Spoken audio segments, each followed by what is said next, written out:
Well my friends, বন্ধুরা,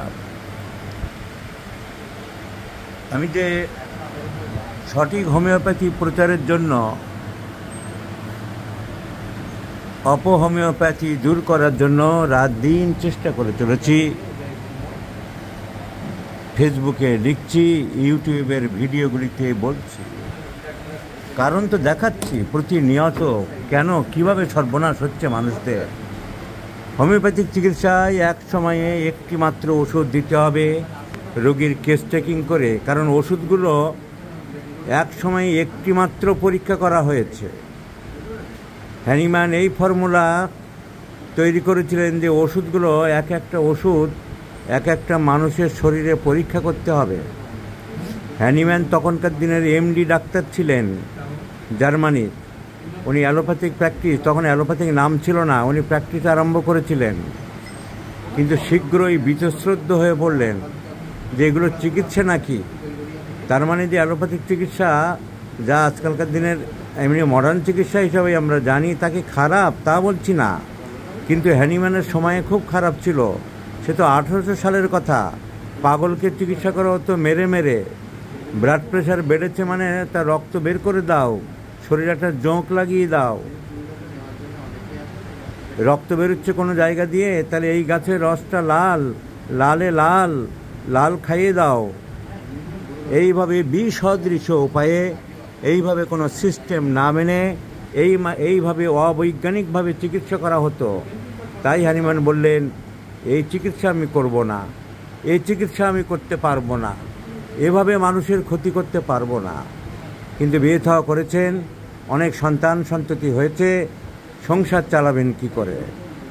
তখন উনি ঠিক করলেন, ছোটোবেলা থেকে খুব মেধাবী ছাত্র ছিলেন, অনেক ভাষা শিখে ফেলেছিলেন, ইংলিশ, জার্মান তো ওনার মাতৃভাষা, ফ্রেঞ্চ, হিব্রু, ল্যাটিন, অ্যারাবিক, অনেক ভাষা উনি শিখেছিলেন, কারণ খুব মেরিটোরিয়াস ছিলেন।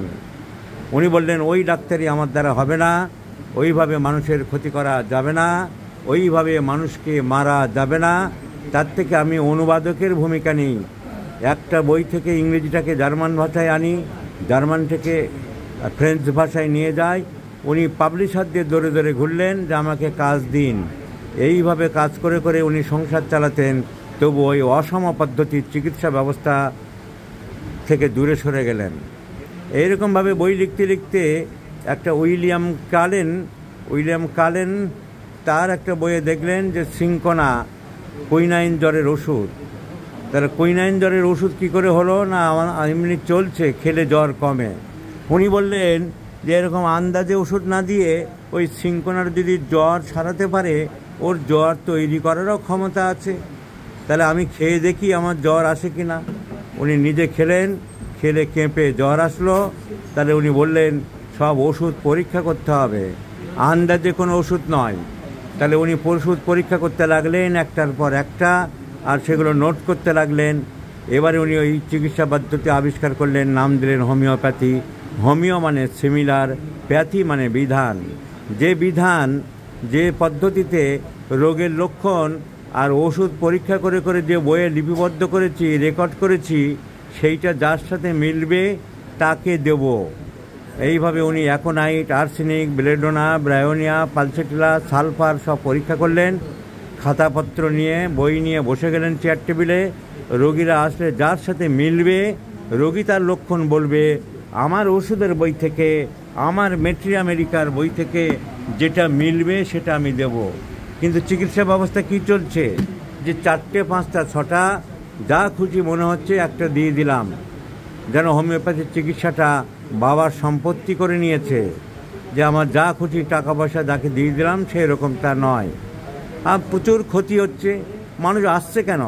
রোগ যদি সারে, তাহলে প্রেসক্রিপশানগুলো পাচ্ছি কোথা থেকে? আমি রোজ এরকম 10-12টা করে মশলা মুড়ি, এখানে আমি নাম দিয়েছি মশলা মুড়ি, কারণ আমি মশলা মুড়ি তৈরি করতে দেখেছি। গলায় একটা ঝুড়ি নিয়ে তার চারিদিকে অনেকগুলো কৌটো থাকে, আর একটা কৌটোর মধ্যে মুড়ি নিয়ে প্রত্যেকটা থেকে, অন্যান্য পাত্র থেকে একটা লঙ্কার গুঁড়ো, হলুদের গুঁড়ো, পেঁয়াজ টুকরো, নারকেলের টুকরো এসব নিয়ে নিয়ে ঠাকর ঠাকর করে ঝাঁকি মারে। তাই আমি নাম দিয়েছি মশলা মুড়ি, কারণ শুধু মুড়ি নয়, মশলা দিয়ে ঘাঁটছে। তেমনি 4, 5, 6টা 8টা ওষুধ দিয়ে রোগী সারছে না, রোগী ক্ষতি করছে। কারণ একটাই কারণ, ওষুধ তো ওইভাবে পরীক্ষা হয়নি, ওষুধ তো একটা পরীক্ষা হয়েছে, তাহলে যেটার সাথে মিলবে সেইটা দিতে হবে। আচ্ছা, যারা এই মশলামুড়ি চিকিৎসা করে তাদেরকে যদি আমি প্রশ্ন করি, তুমি তো যদি বিয়ে থাওয়া করে থাকো বাপু, তোমার তো ওয়াইফ আছে, তুমি বাজারে মেলায় তোমার যদি ওয়াইফ হারিয়ে যায়, চিনতে না পারো, তুমি 10টা মহিলাকে তোমার ঘরে ঢুকাও কি? উত্তর না। তা ওষুধ তো তাই, যেটা প্রয়োজন, যেটা প্রযোজ্য হবে, যেটা প্রয়োজন সেটা না দিয়ে তুমি 10টা কেন এরকম চালাচ্ছ? তুমি তো 10টা মহিলাকে নিজের বউ বলে ঘরে ঢোকাবে না, তোমার পিঠের ছাল চামড়া থাকবে না, অন্য লোকেরা তুলে দেবে। এখানে তোমার ছাল চামড়া লোকে গুটাচ্ছে না বলেই তুমি যা খুশি করছো। দেশে আইন নেই বলেই, নিয়ম নেই বলেই, শৃঙ্খলা নেই বলেই, ডিসিপ্লিন নেই বলেই, পানিশমেন্ট নেই বলেই তুমি যা খুশি করছো। 3টে হোমিওপ্যাথিক স্ট্যাটুটরি বোর্ড আছে রাজ্যের মধ্যে, স্টেট হোমিওপ্যাথিক কাউন্সিল, আর তাদের সব রাজ্যকে কন্ট্রোল করবে দিল্লিতে সেন্ট্রাল কাউন্সিল অফ হোমিওপ্যাথি। আবার তাদের উপরে একটা নতুন হয়েছে national council of homeopathic board towed, এরকম কি নাম। তারা কেউ দেখছে না, কারোর মাথা ব্যথা নেই। অনেক বড় বড় হোমিওপ্যাথিক পার্টি আছে। ডক্টর কাঞ্জিলাল একটা তৈরি করেছিলেন homeopathic society, homeopathic medical association of India, সেটাকে সিপিএমের ডাক্তারেরা ভেঙে আবার প্রগতি নাম দিল। ওরা তো সব কিছুর মধ্যে অপ্রগতি দেখতে পায়, ভেঙেছিল, কিন্তু সেই প্রগতিওয়ালারা এইগুলোর মধ্যে প্রগতি দেখতে পাচ্ছে। কই, তাদের তরফ থেকে কোনো বাধা নেই, তাদের তরফ থেকে কোনো চিন্তা নেই, প্রতিকার করার ব্যবস্থা নেই, আন্দোলন নেই। হোমিওপ্যাথিক মেডিকেল অ্যাসোসিয়েশন, যা আজও বড় প্রতিষ্ঠান হয়ে আছে, তাদেরও কোনো মাথা ব্যথা নেই। তারা 2 দিন পর পর মিটিং করে, মিটিংয়ে ইটিং হয়, কাজের বেলায় নাথিং হয়। এই এতগুলো কথা কেন বললাম? আজকেও দুঃখ পেয়ে বললাম, কারণ এই যে একটা ভদ্রলোক সামনে বসে আছে, এই পলিফার্মেসি করে, এই মিশ্রপাতি করে, এই মশলামুড়িওয়ালারা এনার ডান দিকের চোখটা নষ্ট করে দিয়েছে। চোখের পাতায় গুটি গুটি হয়েছিল, আঁচিলের মতো উদ্ভেদ হয়েছিল, সেগুলো বাড়ছিল, পুজ হচ্ছিল, চিকিৎসা হয়েছে। এই গেছে, উনি ভাওনা জেলায় থাকেন, প্রথমে গেলেন উদয়নারায়ণপুর হোমিও ফার্মেসিতে, সেখানে ওরকম 2-4টে মিশিয়ে দিল, ন্যাট্রামিউর, ক্যালিব্রম, তো এরকম 2-4টা আরও সব প্রেসক্রিপশান দেখানোর দরকার নেই।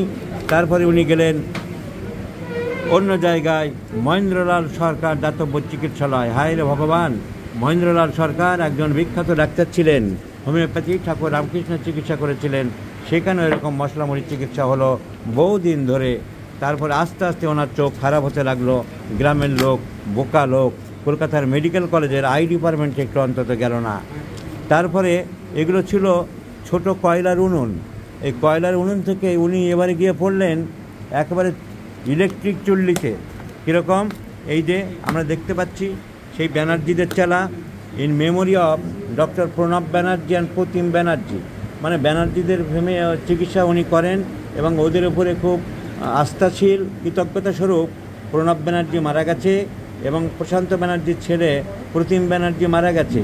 ওদের দুজনের নামে উনি চ্যারিটেবল নয়, টাকা পয়সা নিয়েই ডাক্তারখানা করলেন। ডাক্তার সমরেশ রায় নামই তো দিলেন in memory of doctor Pranab Banerjee and doctor Pratim Banerjee. ভালো, সে কাজটা ভালো। দুজন চিকিৎসক মারা গেছেন, তাদের নামে একটা সেন্টার করেছেন। কিন্তু চিকিৎসায় আমরা কি দেখলাম? চিকিৎসায় আমরা দেখতে পেলাম সব সেই একই ধাঁচের চিকিৎসা, ওই নানান রকম হ্যামামেলিস 200, থিওসিনামেনাম 30, এইরকম প্রেসক্রিপশান চলতেই থাকলো, 4টে-5টা মেশানো। তাহলে উনি লাস্ট গিয়ে পড়লেন ডাক্তার সমরেশ রায় বলে এক ভদ্রলোকের কাছে, যিনি প্রণব ব্যানার্জি এবং প্রদীপ ব্যানার্জির নামে মেমোরিতে ডাক্তারখানা করলেন। ওদের নামে খোলা মানে বোঝা যাচ্ছে ওদেরই সমর্থক, এবং সেইভাবে ওই পদ্ধতিতে চিকিৎসা চালিয়ে গেলেন। অনেক দিন ধরে চিকিৎসা চলল। ভদ্রলোকের দুর্ভাগ্য, উনি কলকাতার মেডিকেল কলেজে গেলেন না, এরা চালালো ওই একসাথেই। Hamamelis 200, arsenic 200, hydrastis mother, capsicum mother, লঙ্কার গুঁড়োর থেকে তৈরি মাদার, কার্বোভেজ 200, গ্রাফাইটিস 200, এরকম চালালো। এখন চোখটা শেষ, আমার কাছে এসেছে, তাই আমি দুঃখে এতগুলো কথা বললাম, তাই আমি বললাম। এখন কি করব আমি অবিলম্বে মেডিকেল কলেজে যেতে বলেছি। আরেকবার কোনো রাস্তা আছে কিনা, ভীষণ তো নষ্ট হয়ে গেছে, এখন অন্তত জায়গাটা ক্যান্সার না হয় সেটার জন্য যেতে বললাম। এই বাঁ দিকের চোখ বন্ধ করছি, কিছু দেখতে পাচ্ছেন? কিছু দেখতে পাচ্ছেন না, অলরেডি ভিশন লস্ট, চোখ শেষ হয়ে গেছে। আমি এখন এই সমস্ত, ওনার স্মল পক্স একটা হয়েছিল, এটা সাইকোটিক ম্যানিফেস্টেশনের মধ্যে পড়ে। এছাড়া ছোটোখাটো আঁচিল আছে, এই একটা দেখতে পাচ্ছি আঁচিল, উনি ডান দিকের বগলে একটা বড় আঁচিল দেখালেন। এই হিসাবে এইগুলো সাইকোটিক ম্যানিফেস্টেশন মনে করে টি অক্সিডেন্টালিস দিচ্ছি আর মেডিকেল কলেজে অবিলম্বে পাঠিয়ে দিচ্ছি, যদি অন্তত চোখটা কী করে দেয়, কার্সিনোমার হাত থেকে বাঁচানো যায় কিনা দেখার জন্যে। তাহলে আমি যে এতগুলো কথা বলি, এই মশলা মুড়িদের কথা বলি, হাতে নাতে প্রমাণ দেখিয়ে দিলাম যে কীভাবে এরা মানুষকে ক্ষতি করছে, কীভাবে এরা মানুষকে শেষ করছে, কীভাবে এরা মানুষকে সর্বনাশ করছে, কীভাবে একটা সাধারণ লোককে ক্যান্সারের দিকে এগিয়ে নিয়ে যাচ্ছে। তাই ভিডিওগুলি আর একবার আমি সাধারণ মানুষের উদ্দেশ্যে দেখাতে চাইছি।